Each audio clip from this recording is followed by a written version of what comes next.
కర్ణుడి దగ్గరికి అన్నాడు. రథం కర్ణుడి దగ్గరికి ఎడుతోంది. శత్రుంతపుడు సంగ్రామజిత్తు, ఇందులో శత్రుంతపుడు కర్ణుడి యొక్క తమ్ముడు. ఆయన నా అన్నగారి మీదకి ఎడతావా అని అర్జునుడి మీదకి యుద్ధానికి వచ్చాడు. ఒక బల్లెం తీసి ఒక్క పోటు పొడిచి ఆయన్ని బాణం వేసి ఒకడిని చంపేశాడు.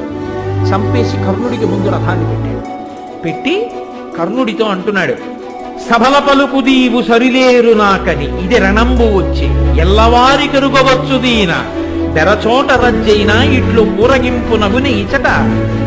నువ్వు సభలన్నిటిలో వెళ్తుంటావు, అర్జునుడెత్తవాడు, నేను అలా చేస్తా ఇలా చేస్తా అర్జునుడిని పడగొడతానని చెప్తావు.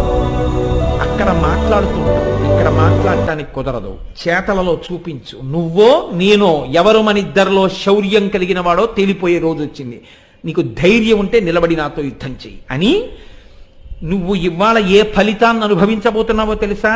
పలుకవచ్చుగాక పలికిన ఎట్టుల చెయ్యవచ్చు నిట్లు దాయా